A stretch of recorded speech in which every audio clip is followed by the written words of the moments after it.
CSMU Taiwan. Years ago, you served my father in wars. Now he begs you to help him in his struggle against UTUC. I regret that I am unable to present my father's request to you in person, but I am under attack, and I am afraid my mission to bring you to Taiwan has failed.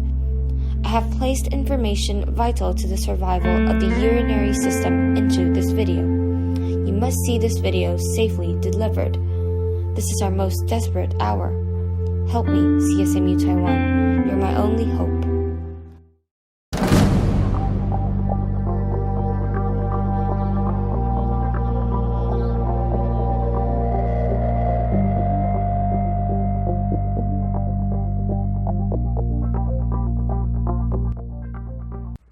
Cancer has long been the leading cause of death in Taiwan for years, which presents a serious threat to health.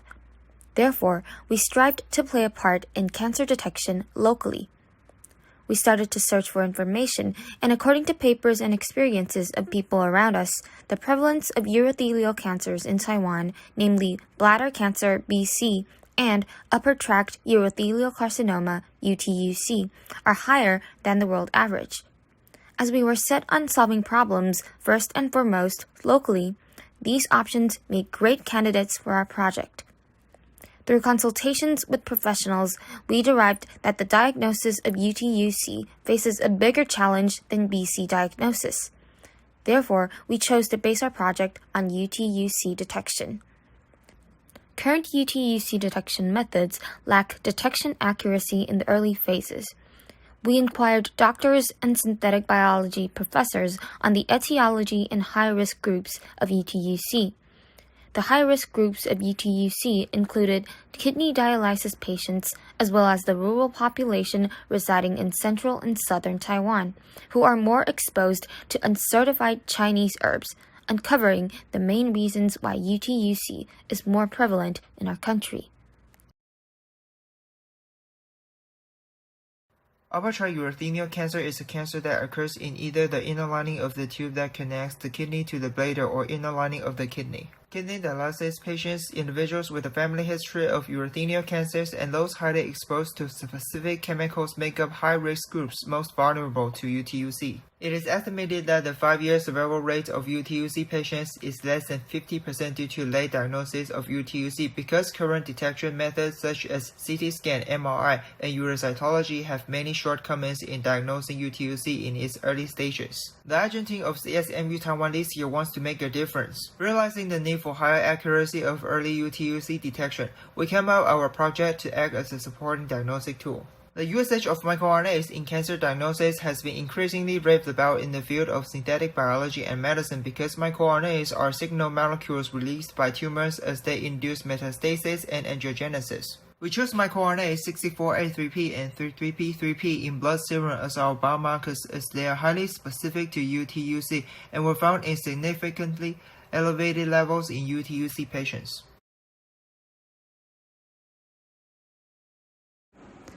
While designing our project for early UTUC detection, we faced challenges in planning lab experiments. The first problem we faced was in signal amplification of the sample for higher accuracy. With the help of molecular biology professors, we chose the method of rolling circle amplification for our biomarkers.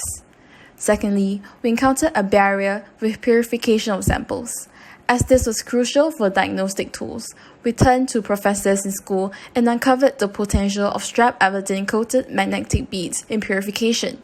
With further research, we found scientific papers online that adopted similar strategies. Through guidance and research, we managed to come up with a holistic method in early UTUC detection through the use of our selected biomarkers, which will be further elaborated here.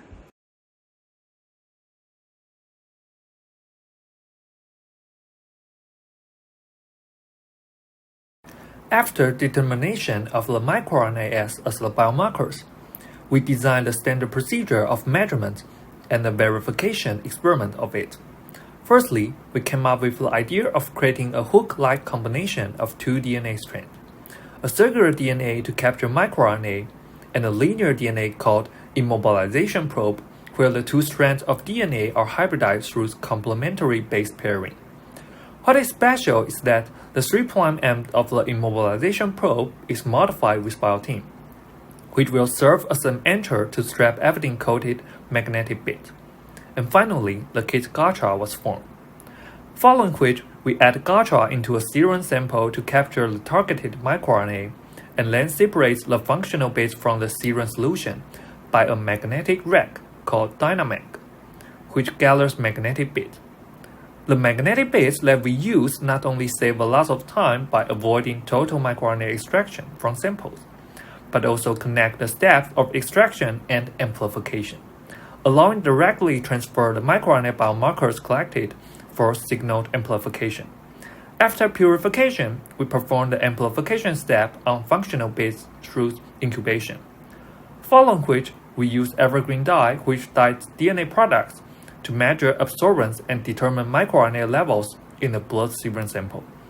Before elaborating more on our experiment, let us know more about how we came up with our probe sequences.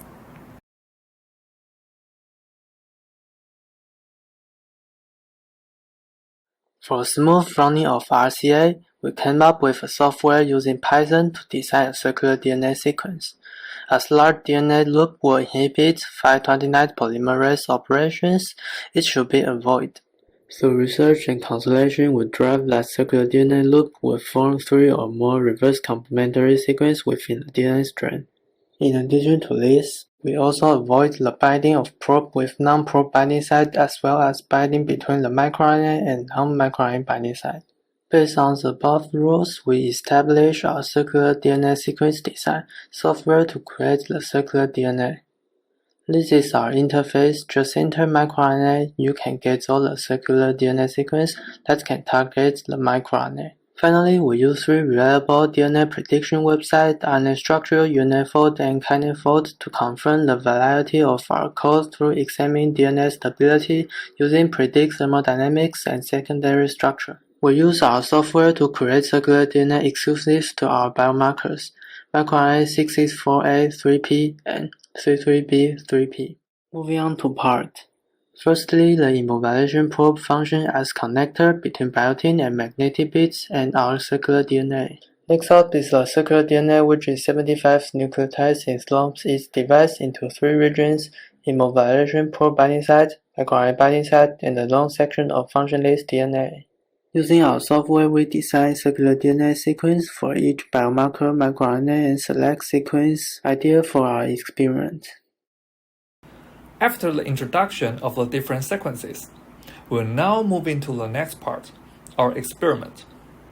Firstly, we use T4DNA ligase and a specifically made ligation primer to circularize the linear DNA into our circular probe. After that, we hybridize the circular probe with immobilization probe to form a hook-like product by a 30-minute incubation. Then, we attack the hook-like product to the magnetic bits to form the kit GACHA. After making GACHA, we start verifying the whole device by adding GACHA into solutions containing different concentrations of microRNA and test the efficiency of the mechanism of rolling circle amplification. To do so, we test variables to help us build a model for the RCA, namely the concentration of microRNA, reaction time of the RCA, and the quantity of the functional bits we add. Now, let's move to the next stage to discuss the details about the RCA. Due to the COVID-19 pandemic, we were unable to complete our wet lab experiments. Therefore, we designed a model which can help us predict RCA products. We derived that the mechanism of 529 polymerase can be modeled by the Michaelis-Menten kinetics equation, so we have adjusted the mathematical model to fit our RCA mechanism and reaction environment.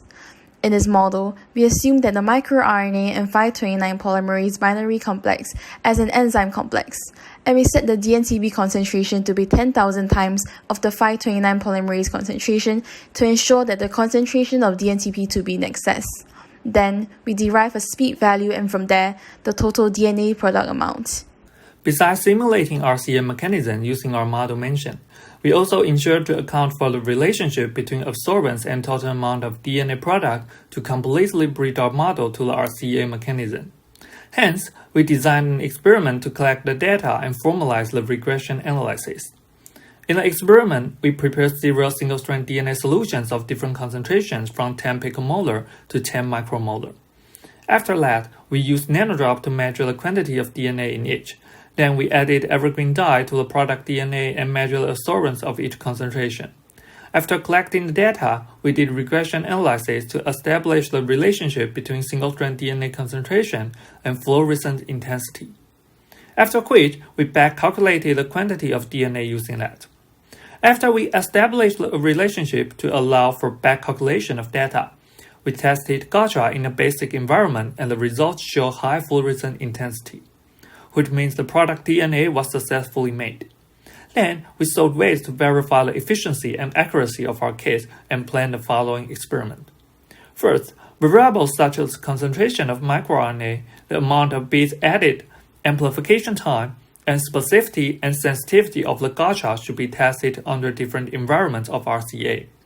Secondly, the kit should be tested within range of microRNA concentration for UTUC patients and healthy individuals to ensure high accuracy of the kit.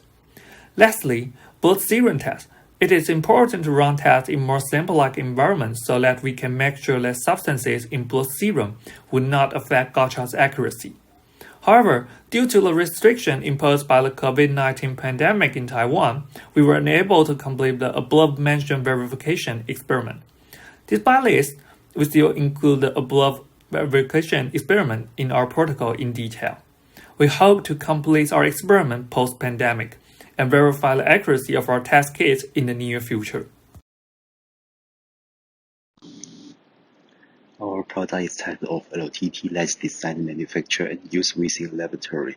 GACHA will serve as auxiliary and long-term tracking tool, accompanying existing methods such as CT scans and MRI.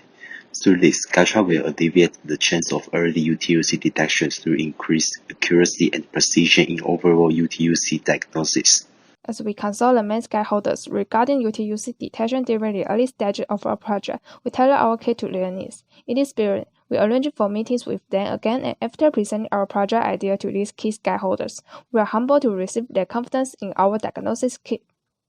Out of the positive feedback we have received, we have gathered the following characteristics of our kit that prove the validity of our project. Firstly, low invasiveness of our kits will lower health risks and increase user willingness to receive tests. Secondly, its convenience. All you need to do is draw blood, and the subsequent steps will be done by the laboratory. Thirdly, as our kit is not on the costly side, patients will be more willing to opt for our detection tool. Lastly, our detection kit takes only approximately 3 hours to produce results, which proves itself a high efficient option in the medical field. We are confident that our diagnostics tool can bring great potential to the table and help in early UTUC detection.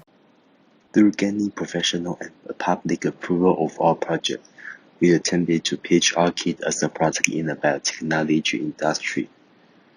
Through assessment of the current market and our potential competitors, we realized that our product carries great potential to be introduced like no other existing ones.